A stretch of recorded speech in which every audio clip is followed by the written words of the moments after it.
So guys, for the first step, you're going to head over to search and type in CMD. Then you need to run it as administrator.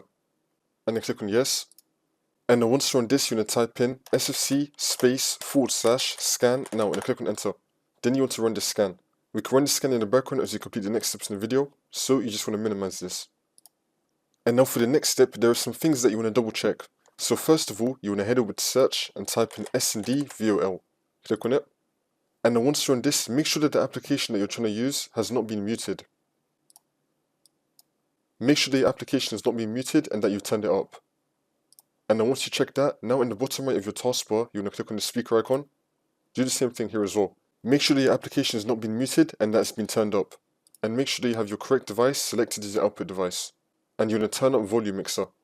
Also, if you're using like a headset or like a speaker or something, make sure that on the headset or on the speaker itself, you have the volume slider turned up if there is one.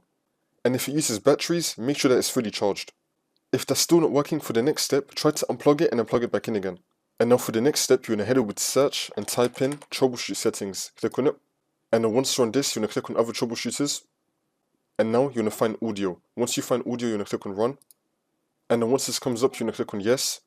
Now you just want to go through all the steps that's going to come up. And then once you go through all of this, you just want to restart your computer. And then the problem should be fixed.